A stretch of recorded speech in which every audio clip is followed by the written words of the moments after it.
Olá, seja muito bem-vindo, muito bem-vinda.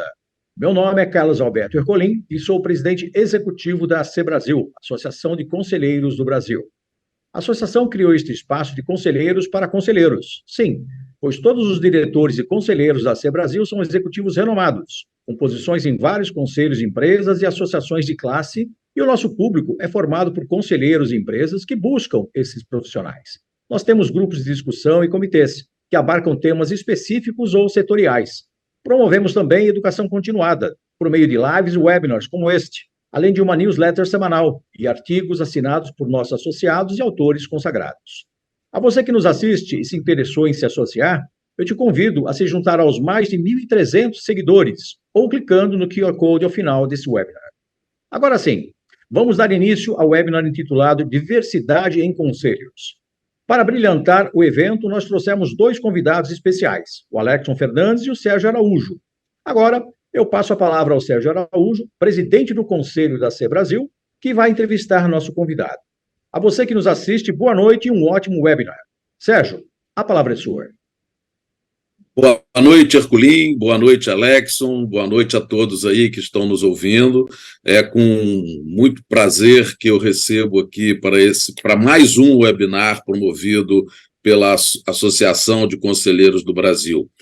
Vamos dando sequência aí, trazendo temas realmente de interesse dos conselheiros, daqueles que estão atuando em conselhos de empresas, principalmente de empresas de pequeno e médio porte, mas que também acreditamos ser muito útil e proveitoso para aqueles que pretendem atuar na atividade de conselhos de empresa. Tá? Conheço o Alexson há algum tempo, é um excelente profissional, um amigo, e estou seguro de que vai estar trazendo informações muito atualizadas para esse nosso bate-papo. Tá? Seja bem-vindo, Alexson. E, por favor, faça aí uma rápida introdução e a gente já começa o nosso bate-papo. Boa noite, Sérgio. É um prazer estar com você e com todos os participantes, ouvintes e espectadores desse evento. Como você bem disse, a gente já se conhece há muito tempo. Bem, a minha formação, eu sou graduado em Engenharia de Produção pela Universidade Federal Fluminense, trabalhei durante muito tempo na área de distribuição de combustíveis, foi quando conheci o Sérgio, trabalhamos juntos, aprendi muito com ele, e depois eu caminhei pela gestão pública, fiquei 10 anos na gestão pública, trabalhando em projetos estruturantes, tanto na área de RH, tecnologia, no monitoramento dos projetos da Carteira Olímpica aqui no Rio de Janeiro, e depois também com projetos de inclusão e inclusão produtiva para jovens aqui no Rio de Janeiro, jovens nas favelas do Rio de Janeiro. Posteriormente, trabalhei com consultoria e foi quando eu também decidi trabalhar com diversidade e inclusão, né? Um tanto da minha trajetória, né? Tenho o lado pessoal, mas principalmente uma questão profissional que sempre me incomodava, falta de diversidade nos lugares onde eu atuei profissionalmente. Isso é uma coisa que sempre me chamou a atenção, e a partir disso fiz disso um caminho profissional. E espero que esse momento aqui seja um momento de troca, de aprendizado e de, quem sabe, posições para o futuro, né? Perfeito, Alexson. Alexson, eu acho que todos que estão aí nos ouvindo sabem e têm conhecimento, né, de que o tema diversidade é um tema muito atual. Né? Vejo que nos contatos que tenho, nas empresas que conheço, essa preocupação ela é assim permanente em quase todas as empresas que estão antenadas aí, preocupadas com a sua sustentabilidade, com a sua boa aceitação no mercado. A primeira pergunta que eu lhe faria, Alex, é o seguinte: o que está acontecendo na sociedade, na sua visão, com relação à diversidade?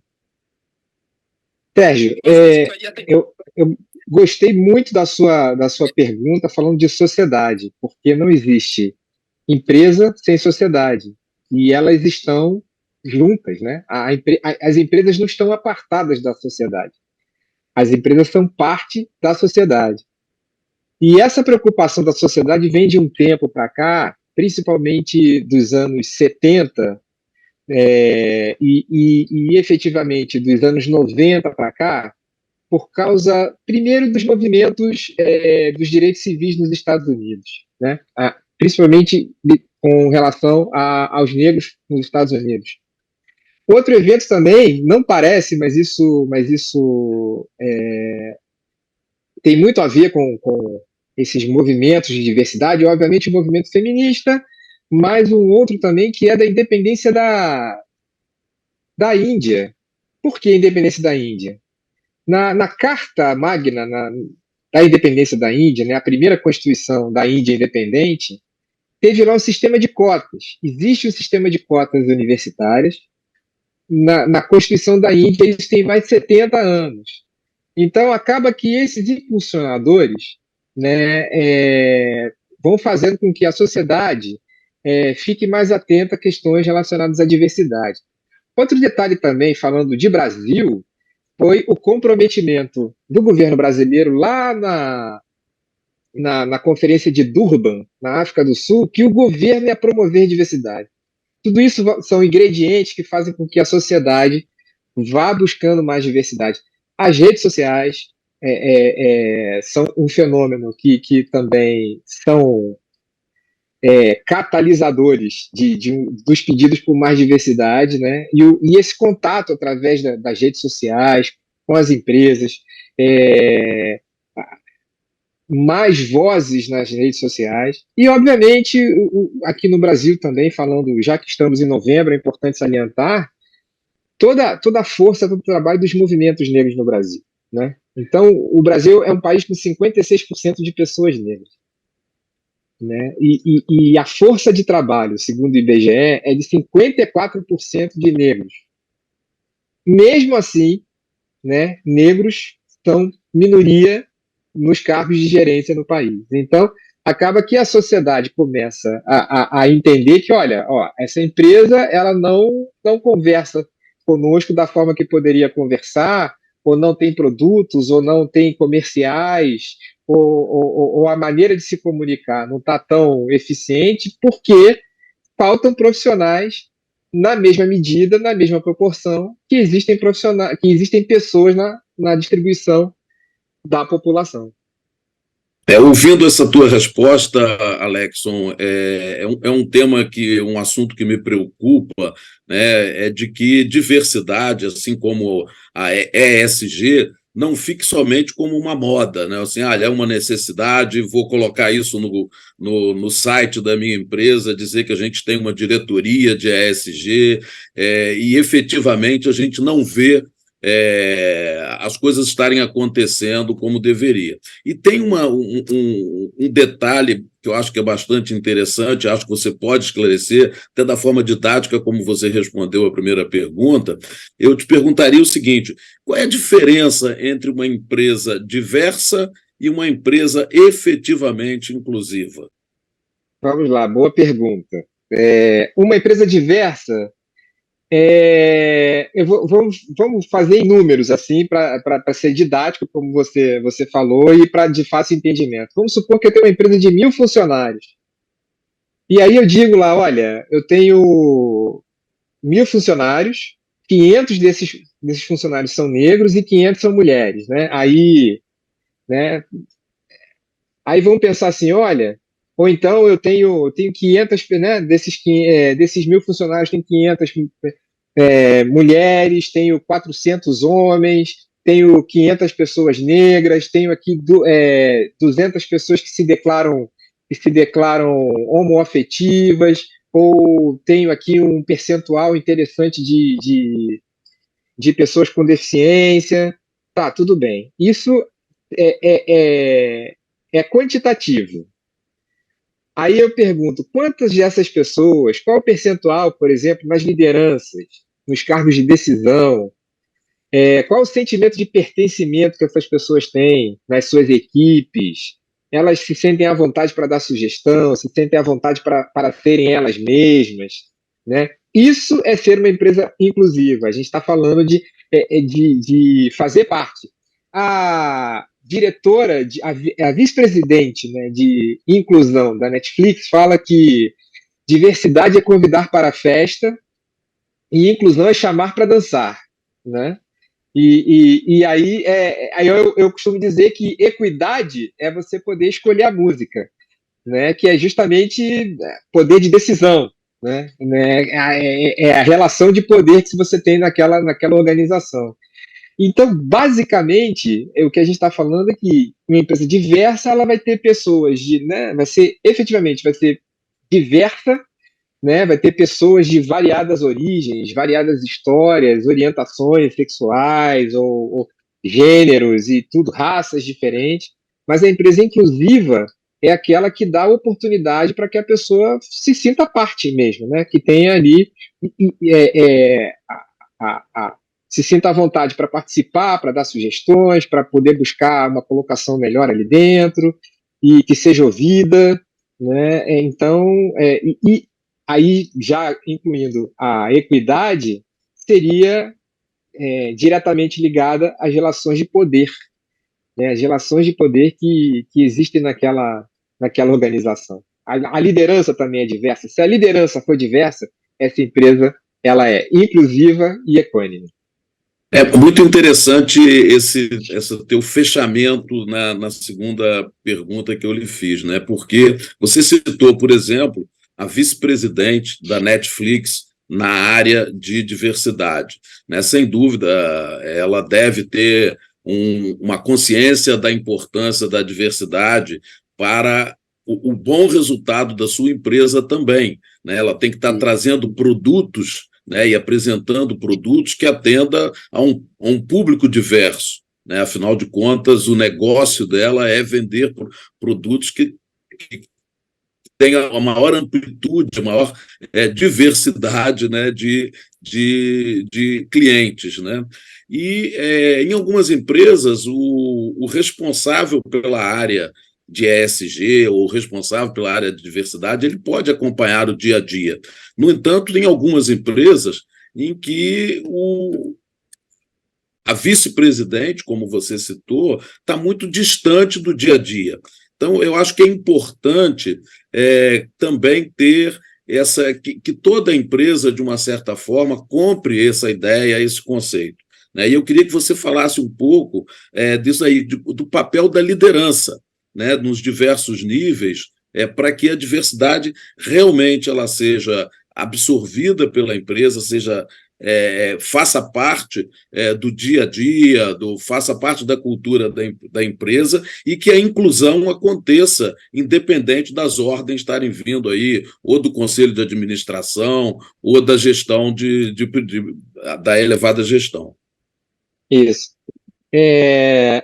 Antes, eu queria dar um passinho atrás, assim, porque as lideranças deveriam, poderiam ou devem trazer a diversidade, entender a diversidade como algo estratégico. Por uma questão de números, Sérgio. Existem estudos, por exemplo, a EY, né, a antiga Ernst Young, fez um estudo mostrando que empresas com lideranças mais diversas têm 3,5 vezes mais chances de entregar produtos de inovação. Então, falar de inovação é falar de diferenciação, né? E empresas mais diversas têm 45% mais chances de aumentar o seu market share e 70% mais chances de descobrir novos mercados. Isso por quê? Porque com empresas diversas, com pessoas com vários olhares diferentes, origens diferentes, você acaba vendo soluções que até então não eram vistas, né?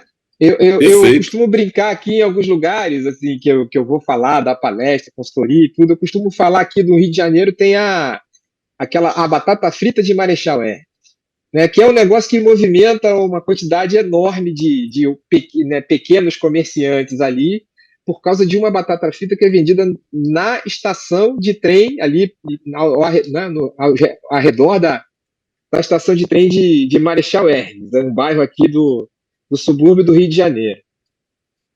Então, se, sei lá, alguém quiser ter um produto de crédito, um produto de logística, um produto de qualquer prestação de serviço para aquele pequeno comércio ali, ela tem que minimamente entender não só como funciona, mas também questões culturais daquele lugar, questões relacionadas a como se comunicar com aquelas pessoas, tudo isso, né? E aí a gente vai trazer um outro número, e esse é espantoso.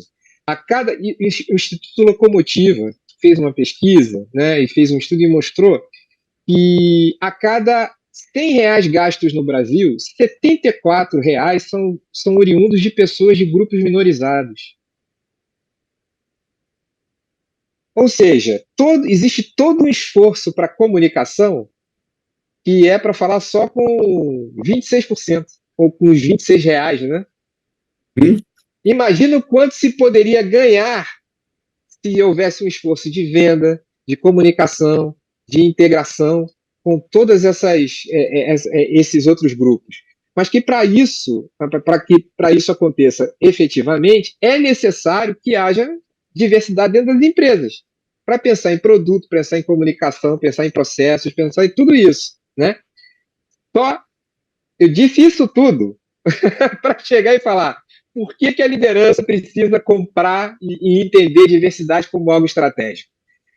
A explicação passa por aí, né? Porque se eu quero um negócio sustentável para o futuro, eu preciso pensar no que eu preciso ter para que esse meu negócio converse com a minha sociedade de entorno. Esse é um primeiro ponto. As lideranças precisam entender que diversidade é um valor e não um problema.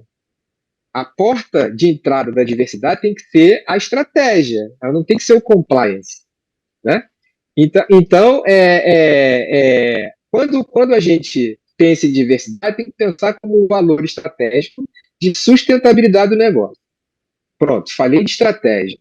Aí, quando eu vou falar das lideranças nos níveis táticos, por exemplo, nas empresas, que é o pessoal que está no dia a dia fazendo a coisa, tem uma coisa relacionada à sensação de pertencimento, a um ambiente corporativo acolhedor para quem está chegando e é desses grupos minorizados, e a oportunidade que essas pessoas precisam ter, a sensação, né, e efetivamente a situação, né, de que elas podem participar, sentir parte, sugerir, tentar inovar, porque é isso que vai fazer efetivamente a diversidade acontecer e trazer para a empresa, para a organização, as grandes vantagens da diversidade, né? Perfeito, Alex. Muito boa a sua resposta. Acho que foi bastante completa.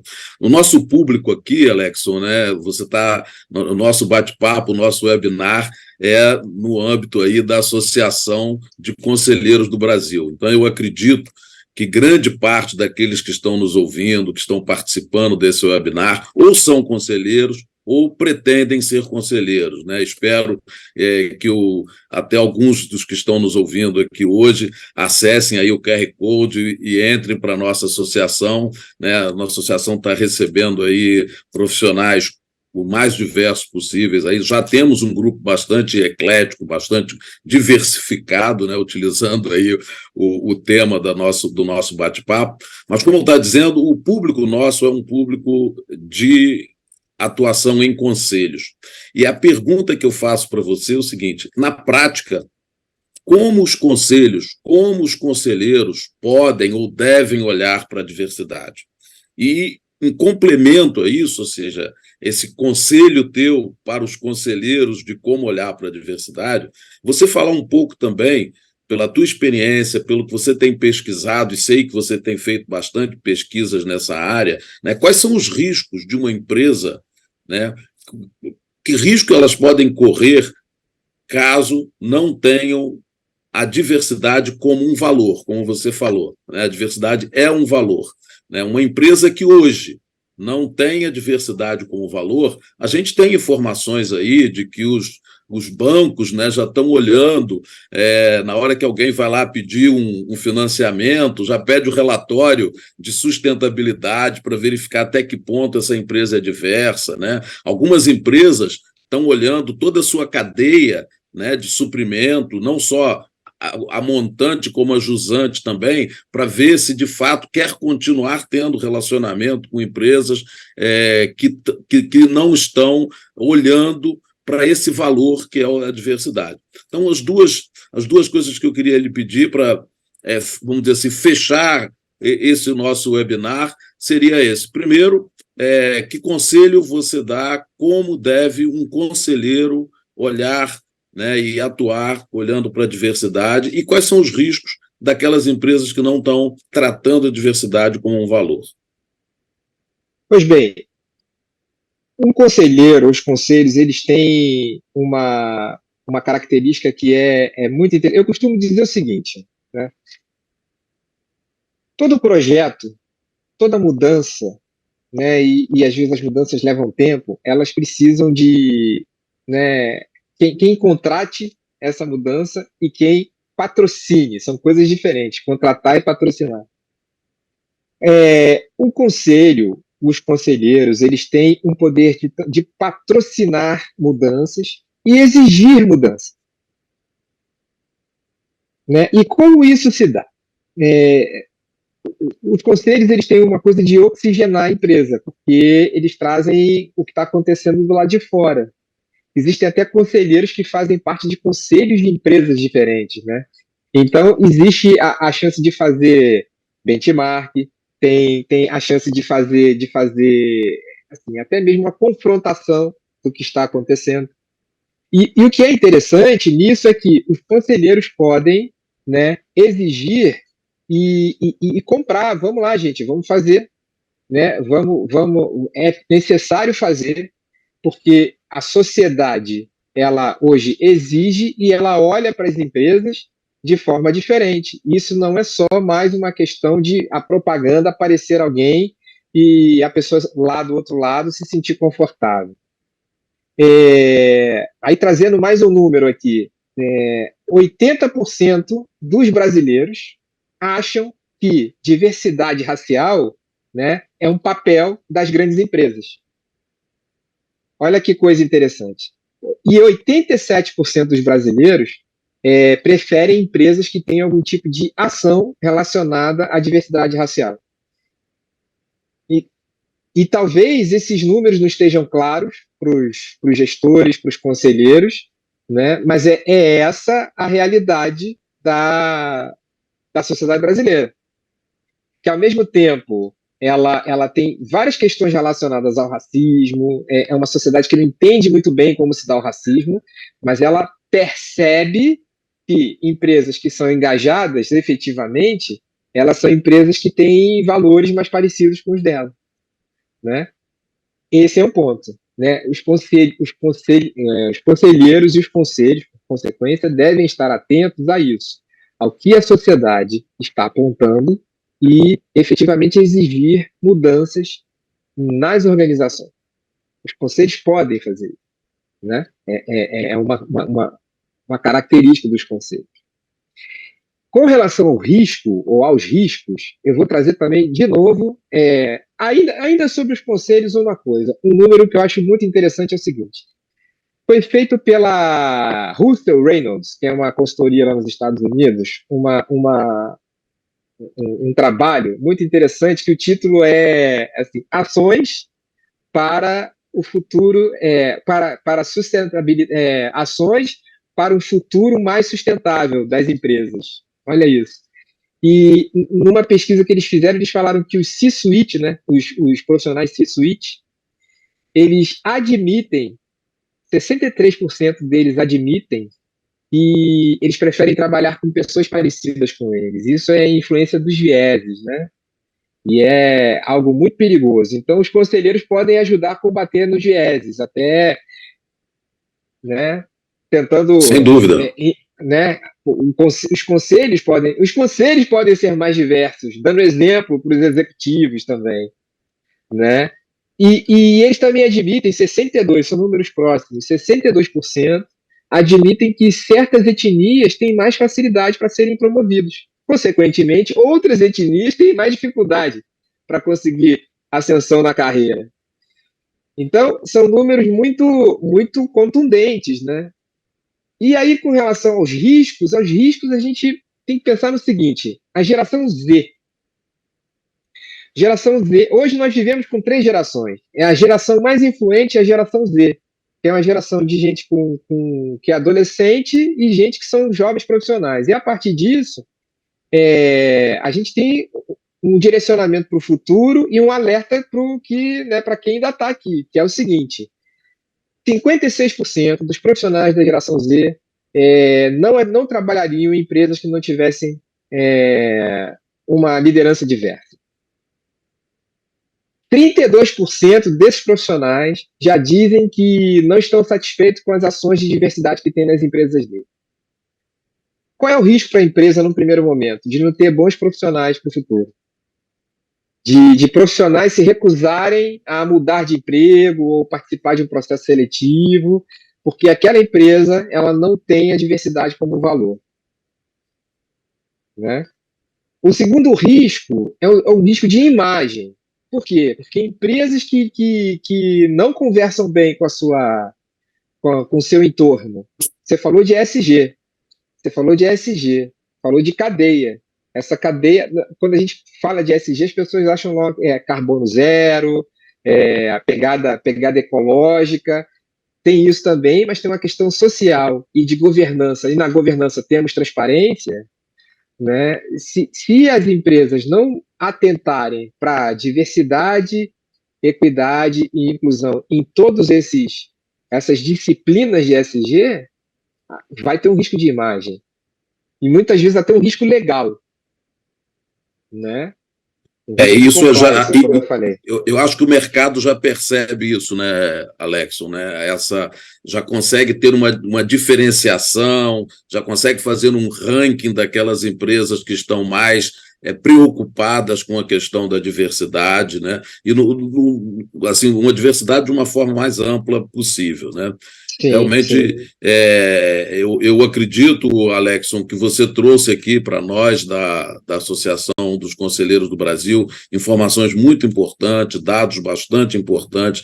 Eu acho que esse assunto a gente poderia estar conversando aqui por 1, 2 horas. Estou olhando aqui para o nosso amigo Carlos Alberto Herculin, presidente executivo da associação, e seguramente a gente vai ter oportunidade de ter um desdobramento desse webinar para estar falando mais um pouco deste tema. Tá? Foi muito bom, realmente, nós já estamos aqui com quase 30 minutos de bate-papo. Eu teria, assim, algumas perguntas ainda para lhe fazer, para você estar trazendo essas informações para os nossos ouvintes, né? Mas vou aí deixar a palavra final para você fazer um fechamento e abrir aí, caso o Herculin queira colocar algum ponto também. Bem, Sérgio, eu agradeço a oportunidade, agradeço o convite, é uma honra estar aqui conversando com vocês, e o que eu tenho para dizer é o seguinte: diversidade, voltando, né, ela não pode ser um compliance, ela tem que ser um valor. E para ser um valor, ela precisa ter o comprometimento da liderança em todos os níveis, ter métricas, né, ter um projeto, ter um diagnóstico, ter um projeto, ter métricas a serem atingidas, né, e a sociedade só tem a agradecer. As empresas não são separadas da sociedade e, portanto, é necessário que as empresas também reflitam o que temos na sociedade, né? E principalmente o que tem de bom. E diversidade é uma das melhores coisas que nós temos em cada uma das sociedades. Muito bom, Alex. Muito obrigado. Eu acho que até no fechamento você está trazendo uma dica para nós conselheiros, né, que é a questão da importância da métrica. Eu acho que conselheiros não conseguem cumprir com a sua missão se a gente não tem métricas bem estabelecidas, e também para a diversidade isso é muito importante, né? Você saber exatamente em que ponto você está, aonde você quer chegar e com que velocidade você efetivamente está atingindo aqueles objetivos. Então, você está dando realmente aí uma contribuição muito grande para nós, conselheiros. Lhe agradeço profundamente pelo tempo aí que você dedicou para esse bate-papo conosco, e fique preparado que a gente vai te convidar para outros bate-papos como esse, tá? Será um prazer. Forte abraço, foi muito bom te rever, né? E aí, para os nossos ouvintes, só reforçando aquilo que o Herculin já colocou no início do nosso bate-papo, acessem aí, através do QR Code, o site da nossa associação, verifique aí a programação que nós temos dos webinários, já realizamos alguns que podem ser acessados e temos outros programados, e entrem aí para a associação, sejam bem-vindos como membros da Associação de Conselheiros do Brasil.